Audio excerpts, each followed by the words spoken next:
We start off with the Seven of Swords. And the Seven of Swords, yes, it's the liar, cheater, deception card. But this is about, this doesn't always have to be someone that's lying. I mean, I'm looking at the other cards and I'm not getting anything like that. I'm actually getting, it's more about, I don't want to deal with this, or escaping from something. I'm getting more of that. Have a look. He's always like running off in the middle of the night, making sure no one sees him.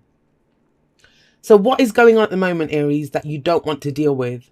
It could be that you're dealing with someone who doesn't want to deal with something, right?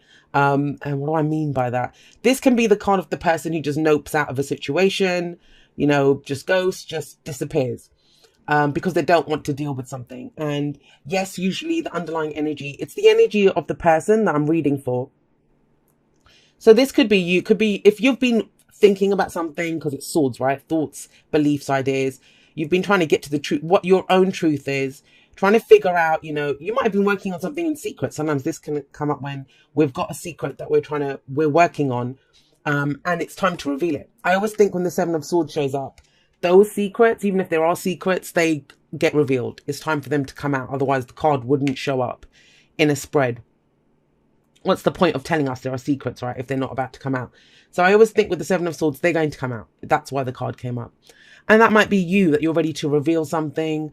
Or like I said, I think you just don't want to deal with the situation. I'm getting that. Why? Because I see the Seven of Swords kind of running off the guy running off this way, and we have death at the heart of the reading. So that's transformation, that's change. Now, this is never a surprise. The death card's never a surprise. This is an energy that we're very aware of because it's slow energy. It rolls through our life. It can be a period of time where we've lost things, people have gone, situations, things, it's like things keep ending. Death of an old situation, birth of a new. That's what the death card is.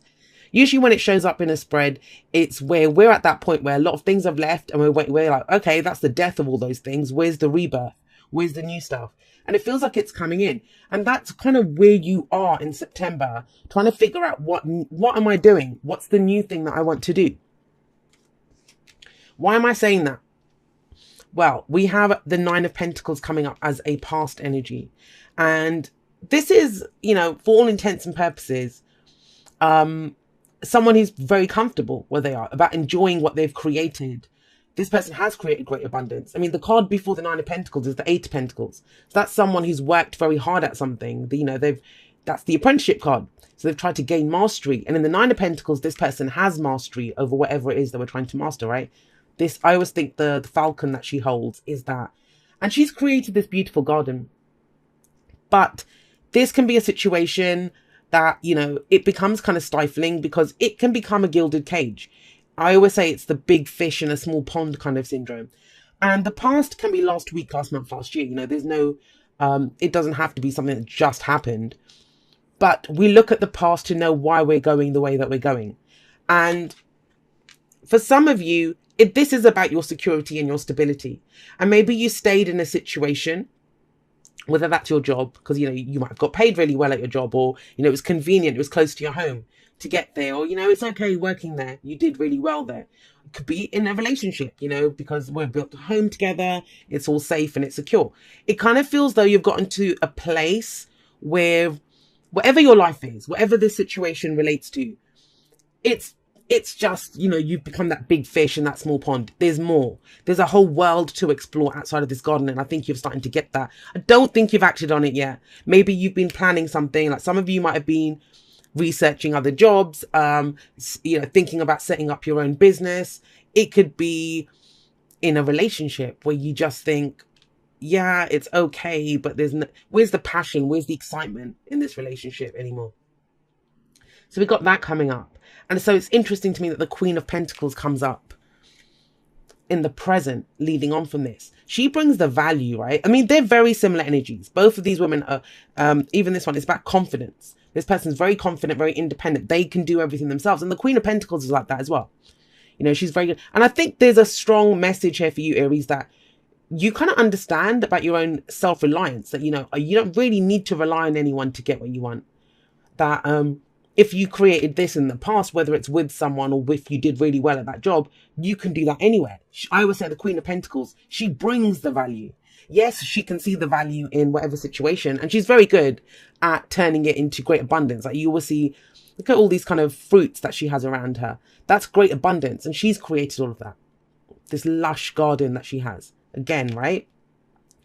So this is about knowing that you can, whatever it is that you're trying to create, you can do it. And relying on yourself. You don't really need anyone's help to do this.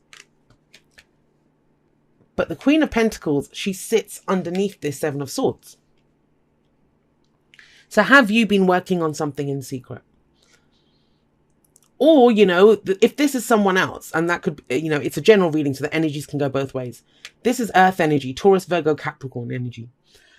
Whether they are that sign or not, the signs don't own the cards. They just lend their energies to them. And it's that kind of very hardworking, reliable, dependable energy. Have you met someone now, because of that King of Pentacles that was at the bottom of the deck?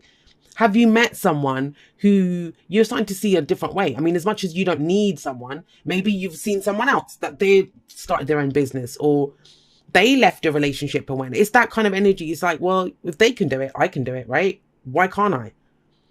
Now, if this is a relationship reading, I'm going to say this to you. It kind of feels like, even if you live together with this person, there's a kind of energy of two ships passing in the night. That's what's kind of coming up. Like two people that very much live their own lives. And there's nothing wrong with that. I think if more couples, if they each had their own life and brought it together and shared their worlds with each other, that would be amazing energy, right? But it kind of feels here that the sharing part of the two worlds is not really happening. And maybe that's why someone's planning an escape from this, or someone's planning to leave, or they just don't want to deal with the situation the way that it is. But there's not really drama coming up here. It just feels like this intense desire for, I need something to change. I need something to change. On the contrary, it kind of feels like it's become too stable almost, you know, it's too, it might be that, you know, all it's become about is saving up for that holiday, or saving up for that house, or it's just work, you know, well, we need to do this, or we've got these bills to pay and we need to do that. That's what's kind of coming up.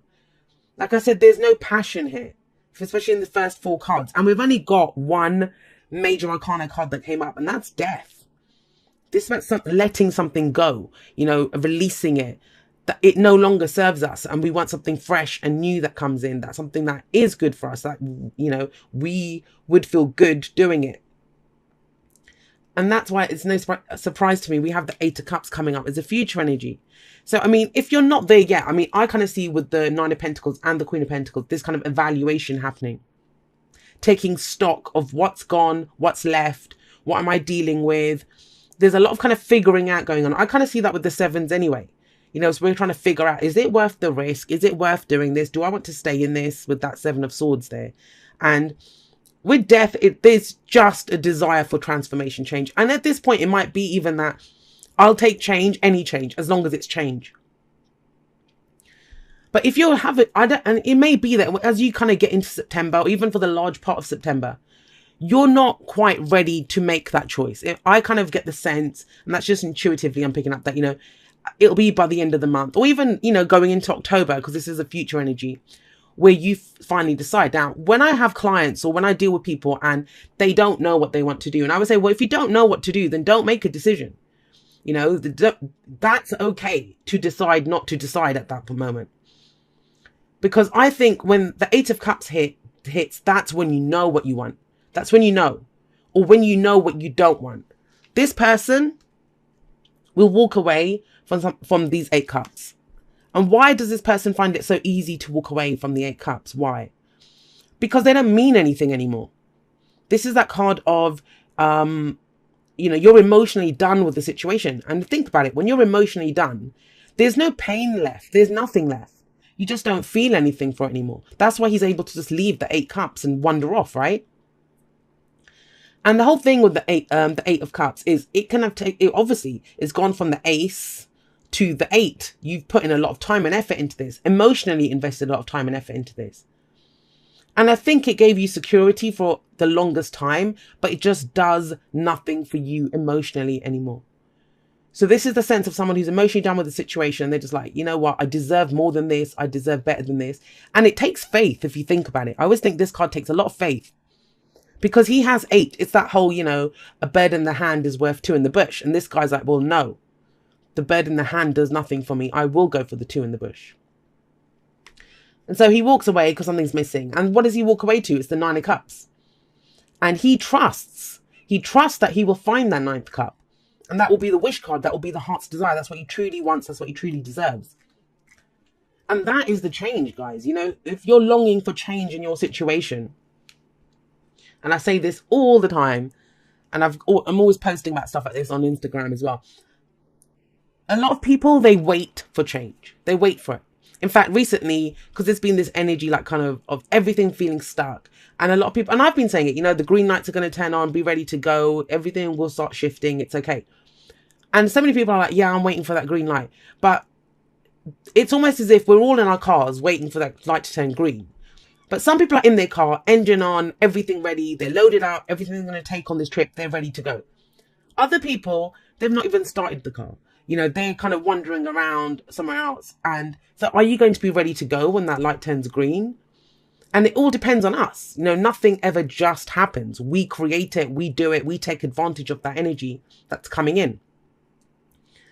And it kind of feels for you when your green light hits, what it is this sense of, well, this is not working. This is not working. I want transformation. I want change. And the only way I can have this transformational change is to first acknowledge that this is not working for me. And then to say, I deserve more than this. I deserve the ninth cup, right? To have faith that there is more for me out there. And that takes you to do that. Because I kind of get the sense that with all of these cards, have a look at them. With the Nine of Pentacles, she's created that garden. The Queen of Pentacles, she brings the value. She's the one that looks at something, can evaluate it. I can make this work. I can do whatever. It's her skills, her knowledge, her hard work that gets her what she wants. But it's almost as if, I don't know, if for some of you, it's going to have been that you've been waiting for a reward from this. But whatever's come in, it doesn't feel like it's enough for you. And that's fair enough, you know. It just because we have a dream when we start, like when this guy started collecting his cups, it was amazing for him, I'm sure. That's why he did it. But when it stops calling to us at an emotional level, then that's when we think, well, what am I doing here? Is this even my truth anymore? What's the advice? Well, the advice is the Ace of Cups. And this is a new beginning, a new emotional beginning. This is something that does fulfill you. Now, the Ace of Cups has been coming up so much. It's one of those cups that I've been, It's one of those cards that I've been seeing a lot of. And one of the things that I've been saying about this card a lot is it's your cup. We start off with your own cup. And it's overflowing, right? So what's in your cup? What is in your cup? The reason it's so important when we get to the Ace of Cups, how we begin this cycle. And yes, it's about love, happiness, emotional growth, spiritual growth, healing energy, right? All of this stuff is signified by the Ace of Cups, but it's just the beginning. And we always start off with our own cup.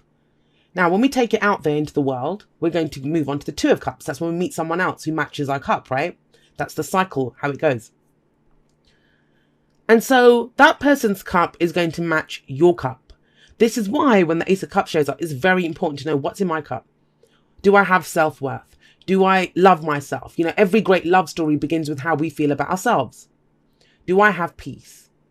And I kind of get the sense too many people go out there with an empty cup looking for someone else to fill their cup. But if the other person's cup matches your cup, it will be empty as well, right? And it will just highlight how empty your cup is by how much that person doesn't have to give you. So we always start off with looking at what's in our cup.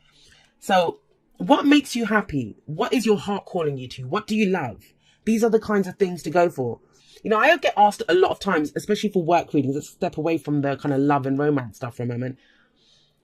If we kind of look at, even for work, people that love to do something, they love to do it, but they won't do it because they think, oh, it's not really financially viable.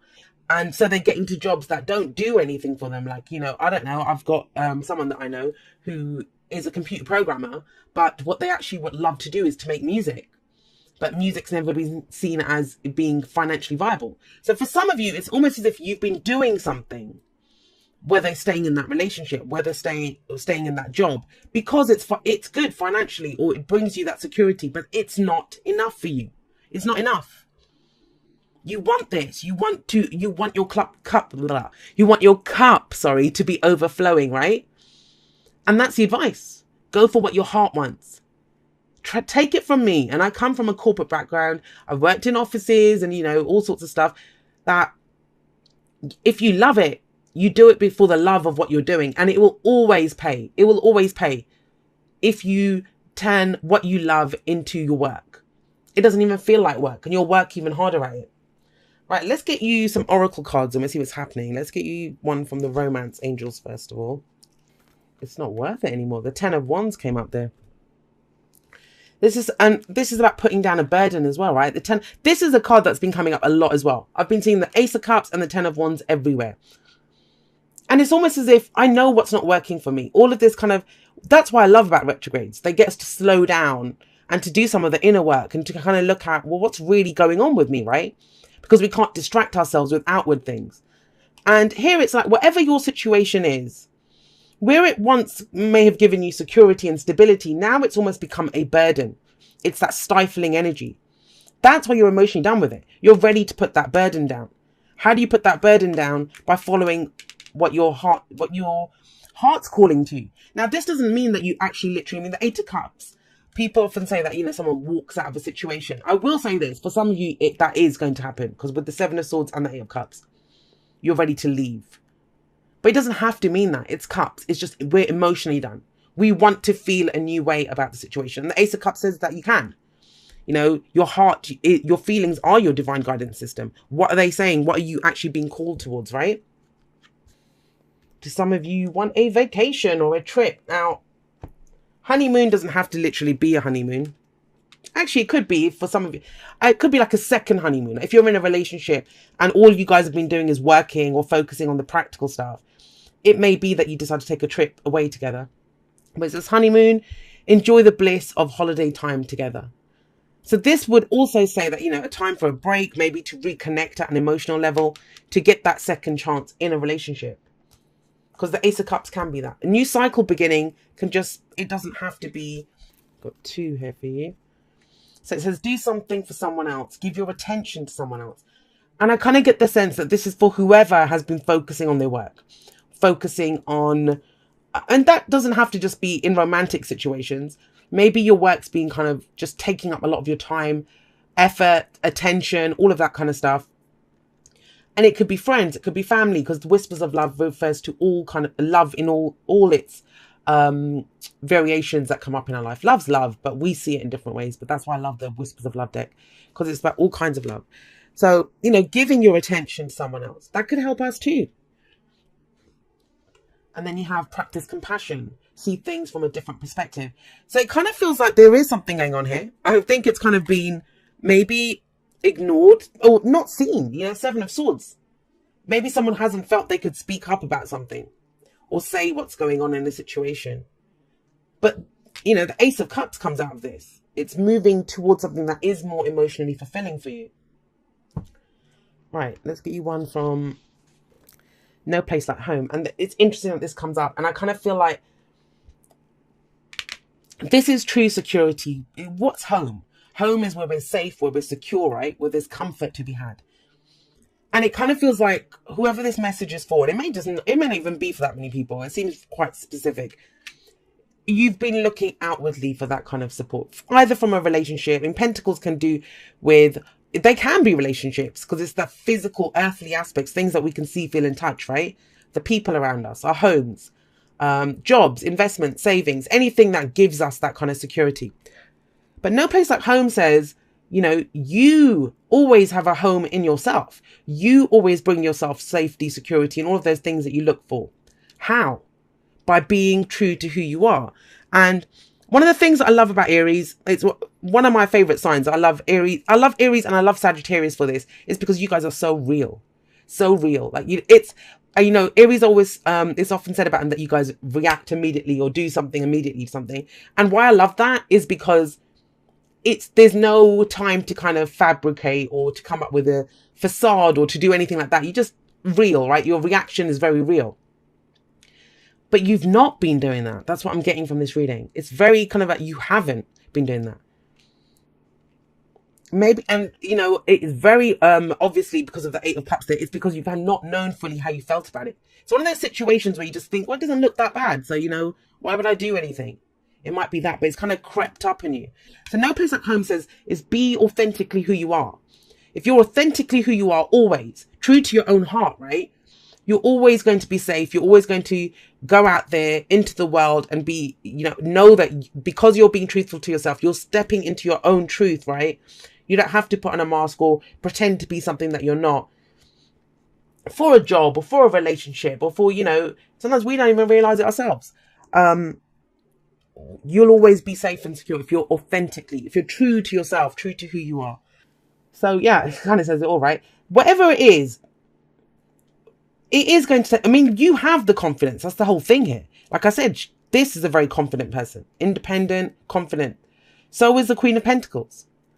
And it kind of feels like you're using the confidence that you have in one area. It's like a skill set that you have in one area. You might be taking it into another area. But it's about doing what you love. The other area that you're going into, or what you're progressing to, what you're taking to, it's going to require confidence, right? It will require confidence for you to do it. And for some of you, it's going to require confidence for you to actually say what this is. It just feels like something has not been said or not been revealed. And maybe even to yourself, right? It's time for you to get real with yourself and say, well, yeah, I've been confident in what I've been doing in these situations, but now I need the confidence to say, I want to change this. I'm going to drop this burden. I want to go for what I love. Let's get you a postcard from Spirit and we'll wrap it up. It says, dearest you, as you think, so will you experience life. Thoughts are that powerful and they need minding. Let the unruly, chaotic ones settle down so they serve you or get released instead of wreaking havoc. These thoughts arise when connected to the energy of fear and often masquerade as truth. Yet the real truth is that essentially all is well. Of course you have thoughts that are positive, strong, organized, accepting, creative, open, and so on. Those are the ones we want you to keep thinking, and they have a less frantic quality. They're stimulating in a good way and don't get away from you. How do you keep an inner eye on your thoughts? Meditate and leave judgment out of the mix. Everyone has those fearful thoughts. Love them, love yourself, and then choose the thoughts you want the world to reflect back. Life is not as hard as you think. Loving you so much. And that's kind of what I was saying to you. What you have in your cup is what you're going to find out there. Your cup will get matched. So how do you feel, right? How do you want to feel? What do you love? It's about always being true to that. And when we are always true to that, like I said, that's what you will find outside in the world too.